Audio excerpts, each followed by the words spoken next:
kapatid, ng araw po nito ay tinatawag natin as Wednesday, Merkules, Elisa, na dyan na tayo pumapasok sa panahon ng Kwaresma. At sama-sama tayo nagtipon sa umagang ito para ialamisan ito sa ibang silyon. Ama namin makapangyarihan, ikaw ay mawain at mapagpatawad kailanman. Kami lumulong para kay Leonora na yung tinawag ngayon upang makapiling. Pakundangan sa kanyang pag-asa at pananampalataya. Maidunumasa sa kanyang ng magamit ng ligayang pangmagpakalanman sa pamagitan ng Yesu Cristo na kasama ng Espiritu Santo magpasawalang hanggan. Noong panang iyon, sinabi ni Jesus sa kanyang mga alagad, huwag kayong mabalisa, manalig kayo sa Diyos at manalig kayo sa akin. Sa bahay ng aking ama ay maraming sali, kundi gayon. Sinabi ko na sana sa inyo, paroon ako upang ipaganda kayo ng matitiran. Kapag naroon na ako na ipaganda kayo ng matitiran, babalik ako at isasama kayo sa kinaroroonan ko at alimdaan patungo sa pupuntahan ko. Sinabi sa inyo, Tomas, Panginoon, hindi po namin ako saan kayo pupunta, paano malalaman namin ang daan? Sabagat sa Jesus, ako ang daan, ang katotohanan at ang buhay. Wala makapupunta sa Ama kung di sa pamagitan ko. Mga kapatid, ang mabuting balita ng Panginoon. Mga kapatid, sa araw ito ay hudyan na tayo pumapasok sa panahon ng Kwaresma. Ito may 40 araw ng paglalakbay papunta sa Pasko ng Pagkabuhay. At sa araw nito, kung kayo ay nagsimba o maaaring magsimba, ano po, tayo ay nilalagyan ng abo sa noo. Yun ang nilalagay po, abo sa noo. Ano ang simbolo at bakit ito ay inilalagay sa ating noo? Ito may sumisimbolo na taong sabihin po pansamantala lamang ang sabihin titira po natin sa daigdig na ito. Ang daigdig ay hindi ating panghabang buhay na titirahan. Alam po natin na isang araw tayo ay lilisan, tayo ay papanaw, tayo ay mamamatay. Katulad po ni Inang Leonora, ilang taon po si Inang Leonora, malitaw 83 na siya, ano po? At bihira na po ang maabot sa ganong edad. Pagkanang po pakilagbimisa, ang mga edad ay 70 below. Bihira po yung umabot po ng 75 and above. Para iparating sa atin na nais ni Jesus na tayo makasama niya sa kanyang kaharian. In connection with Lenten season. Sabagat pagkatapos ng 40 araw ng paghahanda, siya ay magpapakasakit, mamamatay at muling mabubuhay. And after 40 days na yun, ano po, makita po natin, siya ay aakyat sa langit. Para iparating, we are made to be with Jesus and with our Father in heaven. Tayo pinakalaang makarating sa buhay na walang hanggan, makarating sa langit. At ano po ang sekreto? Ito may sekreto na sinabi ni Jesus, ako ang daan, ang katotohanan at ang buhay. Walang makapupunta sa Ama kundi sa pamagitan ko. Katotohanan, nais niya nga tayo po'y iligtas. Ano po? At sa pag-aaral ng kanyang buhay, ito niro sa atin kung paano tayo makarating sa buhay na walang hanggan. Ito sa diwa ng pagmamahal, sa diwa ng paglilingkod. Ayan pong 10 utos ng Diyos na ibinigay sa atin. Ano ang pinakalundo nito? Ang pinakalundo o aral ng 10 utos ng Diyos, pag-ibig sa Diyos at pag-ibig sa kapwa. Kanya po, una, iwasan po natin ang mga sagwil tungo sa kaganapan ng pag-ibig na ito. Ano lumagay ang mga kasalanan? At paggawa ng kabutihan. Kabutihan mayroong integridad, mayroong dignidad. So the more we love like Christ, ibig sabihin, andun po yung dignidad at integridad na nasa atin. Na alam ko po ito'y mahirap isagawa. Kanya po, ibinigay sa atin ng Espiritu Santo upang siya ang magpapaalala sa atin. Kapatid, mahal kita. Kapatid, isa ang gusto ko sa iyo. Magsama ka ni Kristo sa kanyang sa buhay na walang hanggan. At patuloy po natin iwasan ang kasalanan. Patuloy tayong mabuhay sa diwa ng pagmamahal, pagmamalasakit sa ating kapwa. Katulad po ng imang si Jonora upang kung tayo pumanaw, ang buhay na walang hanggan na ninais ni Kristo ay mapa sa ating lahat. Amen.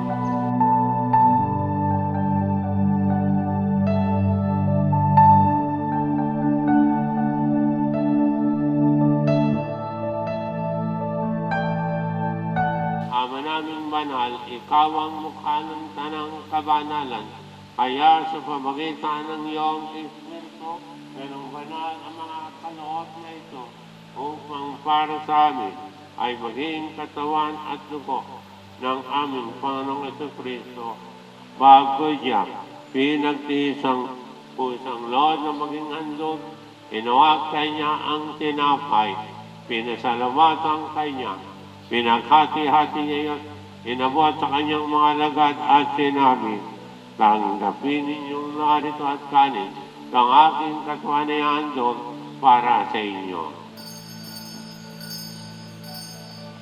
Ngayon din naman nung matapos ang hapunan, inawakan niya ang kalis, muli kanyang pinasalamatan, inabot niya ang kalis sa kanyang mga lagad at sinabi, tanggapin ninyong narito at inumin ito ang kalis ng aking dugo, ng bago at walang hanggang tipan, ang aking dugo na ibubuhos para sa inyo at para sa lahat sa ikapagpapatawad ng mga kasalanan.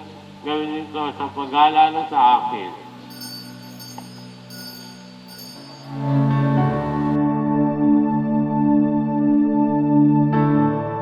Sa pamagitan ni Kristo, kasama niya at sa Kanya, ang lahat ng parangal at papuri ay sa iyo, Diyos Amang makapangyarihan kasama ng Espiritu Santo, magpatawalang hanggan.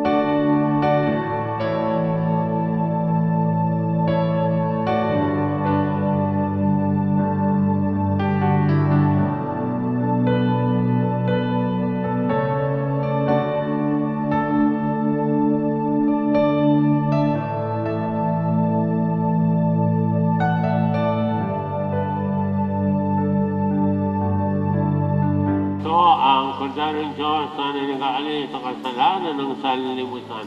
Mapalad tayo tinatawag na tanggapin siya sa kanyang tigil.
Mga kaputing araw po, ito ay araw po ng pag-ayon at abstinensya. Ibig sabihin, bawal po kumain ng karne, magre-reduce po tayo sa ating pagkain.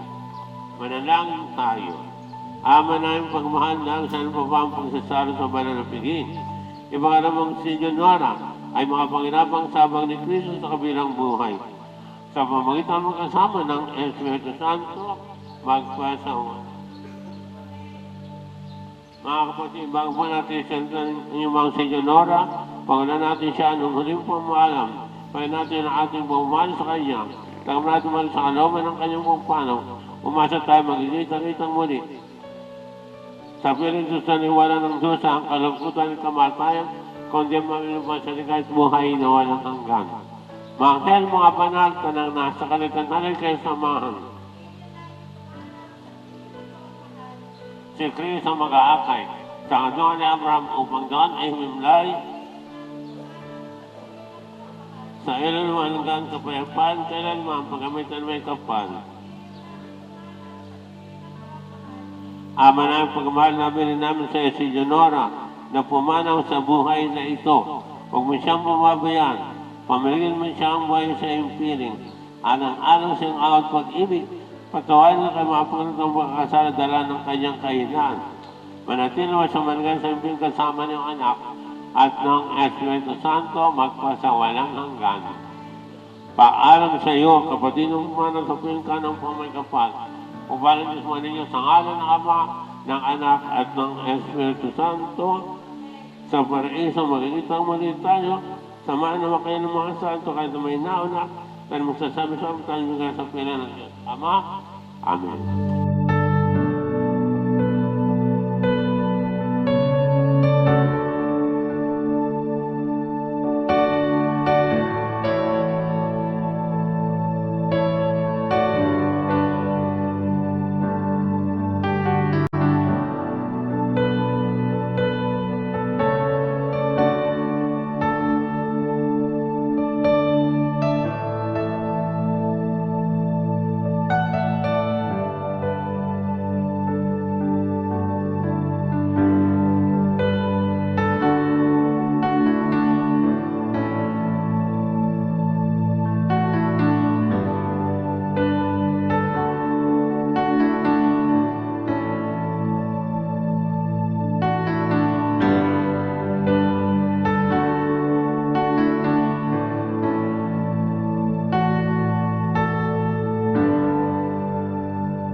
Malaking pasasalamat po sa lahat na nakiramay sa amin mula day 1 hanggang huling hantungan ni Nanay.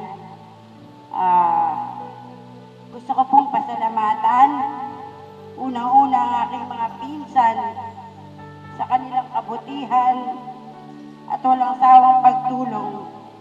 Si Lerma at ang kanyang buong pamilya, si Beth at ang kanyang mga anak, si Yurik at ang kanyang mga anak, si Roxy, si Micah, si Yurik, si Tiyo Tata at ang buong pamilya, at lahat po ng aking mga tiyo. Always grateful po and proud kami sa inyo lahat ng suporta at pagmamahal, lalo na kay Nanay. Mahirap lang po kami. Kulang lang lagi financially, but with God's grace at sa mga tulong ninyo, Lerma, Beth, Theory, di po magiging maayos at payapa ang burol ng aking ina.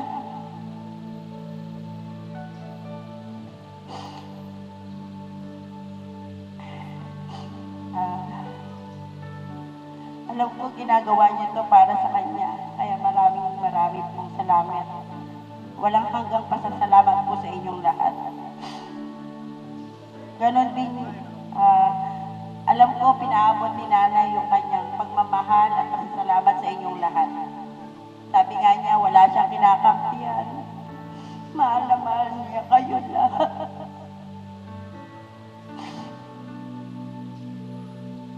Sa aking mga pinsan na nasa ibang bansa at narito, maraming salamat sa inyo. Bigyan ko lang din pong pasasalamat yung aking mga pamangkin, si Christian Gio na ritake po. Alam ko, hirap na hirap yan. Wala siyang katulong. Pero araw-araw po, ginagawa niyang lahat para kay Nanay. Sa aking pong mga pamangkin, si Margie, Boy, Christian, Angel, lahat po nang tumulong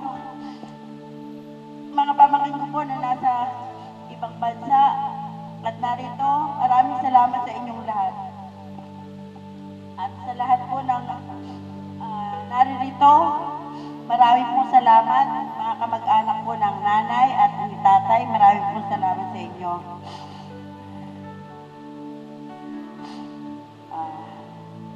Sa iyo, Nanay, sa piling ni Lord, makakahinga ka na ng maluwag. Mahal ka po namin at babantayan namin si Tatay. Maraming salamat po sa inyo. Mula po sa aking pamilya at ako, taos puso po kami nagpapasalamat sa lahat ng nakiramay at tumulong. Sa Pascual family, sa aking mga pinsan na halos silang lahat ang nagbigay suporta mula sa pagkaka-hospital niya at sa kanya huling sandali. Sa huling sandali ni Nanay, salamat sa kanyang pamilya, Bet-Bet at sa kanyang mga anak at apo, sa kapatid ni Nanay, Tiyo Rick, Tiyo Tata, Tiyo Pede at Tiyo Ato, sa aking mga kaibigan, sa Paluhit family, patuloy po natin ipanalangin si Nanay sa kanyang paglalakbay patungo sa ating Panginoon. Salamat sa aking mga kapatid, Rose, Lorena, Raquel, Laila at Lorna, at sa aking mga pamangkin. Naway, Nanay, maraming salamat sa pagmamahal mo sa amin. Mamimiss ka namin hanggang sa muling pagkikita. We love you and we miss you. God bless you all.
Dakilang Diyos, sa araw pong ito kami nagpupulit, nagpapasalamat sa iyong kabutihan sa buhay ng bawat isa po sa amin. Ang lahat po ng bagay ay alam na alam mo, Panginoon. Ang lahat ng nangyayaring ito ay hindi lingid sa iyo, Panginoon. Ikaw ang nagtatakda ng buhay, ikaw din po ang kumukuha nito, Panginoon. At ngayon po, sa iyong piling, si Ate Nora ay nasa iyo na, Panginoon. Salamat sa loob ng 84 na taon na ipinahiram mo po sa kanyang buhay. Salamat sa pagpapahiram ng buhay sa kanyang asawa, sa kanyang mga anak, sa kanyang mga manugang, sa kanyang mga apo, maging sa kanyang mga kapatid, Panginoon, sa kanyang pamilya. Salamat po, dakilang Diyos, sa mahabang panahon na ipinagkaloob mo sa kanya. At kami po ay nagpupulit, nagpapasalamat sa iyo. Lord, bago po mahuli ang lahat sa kanyang buhay, bago mo siya bawian ng buhay, ang regalong kaligtasan ay natanggap po niya, Panginoon. Isang bagay na kinakailangan ng bawat tao, Panginoon, ang makakilala at tumanggap sa iyo as Lord and Savior ng kanilang buhay. Lord, salamat po, Panginoon. Tunay pong mahal na mahal mo ang tao, mahal na mahal mo ang Ate Nora, Panginoon. At Lord, sa umaga pong ito, Panginoon, sa paghahatid namin sa Kanya sa huling hantungan, ang dalangin namin, Panginoon, patuloy na sa iyong mga kamay, Panginoon, ay ingatan mo ang buhay ni Ate Nora, dakilang Diyos. Salamat sa mga masasayang pagsasama-sama, dakilang Diyos. Ang lahat ng ito ay magiging alaala na lang ng aming mga pamilya, Panginoon. Salamat sa buong Pascual at Reyes family, dakilang Diyos, na patuloy mong pinagkakaisa, Panginoon, lalo na po sa panahong ito. Kung meron mang kaming mga samaan ng loob, kung meron mang mga pagkukulang, kung meron mang mga pangit na ugali na ipakita namin, Lord, sa oras pong ito, tulungan mo kaming magpatawaran, magpaumanihinan, hayaan mong patuloy kaming magmahalan bilang isang pamilya, Panginoon, sapagkat ito naman po ang iyong dakilang kalooban, dakilang Diyos. Sa pamilya ni Ate Nora na naiwan, simula po kay Kuya Fred, Panginoon, patuloy mo siyang palakasin. Ang regalo ng kaligtasan ay matanggap din po niya, Panginoon, sa buhay ng kanyang mga anak, ng kanyang mga manugang, ng kanyang mga apo, Panginoon. Patuloy mo silang pagkaisahin, dakilang Diyos, lalo na po sa panahong ito.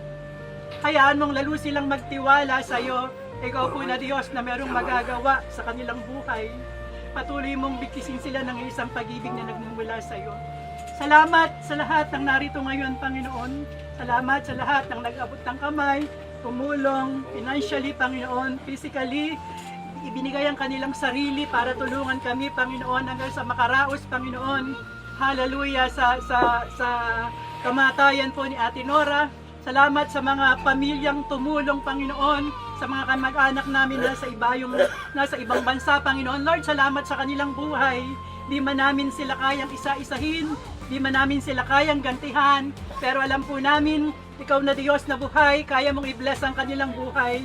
Kaya mong ibalik ang lahat ng pagpapalang ibinigay nila sa amin. Kaya mo po itong ibalik, Panginoon. Salamat sa kanilang buhay, maging sa oras na to, sa lahat ng taong narito ngayon na nagpadama ng kanilang pagmamahal, Panginoon. Salamat po sa buhay nila. Hayaan mo rin ang pag-ibig mo ay higit po nilang maranasan.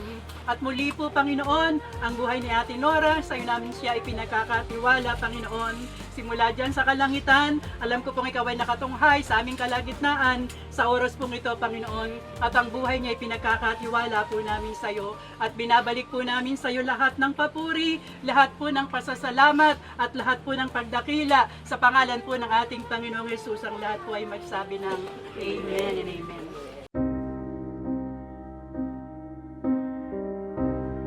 Empty chair at the table now. Silence where your laughter used to play. I still see your face somehow every single day.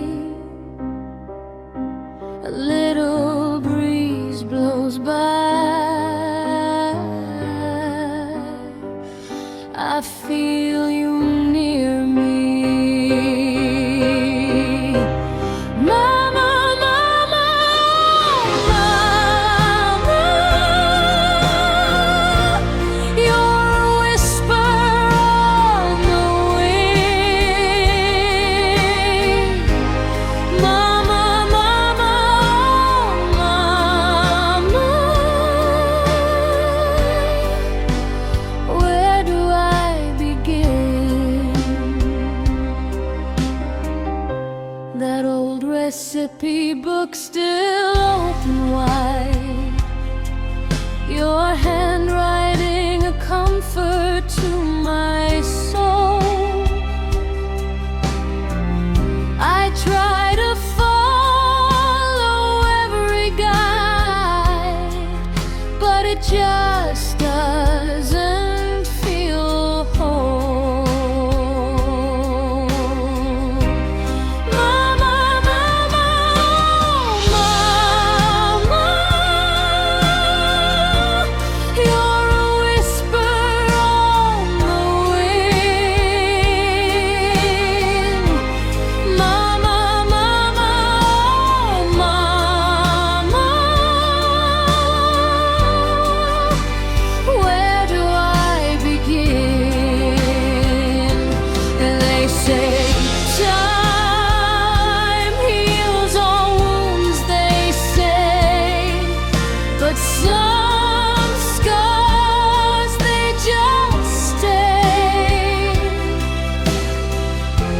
talk to you.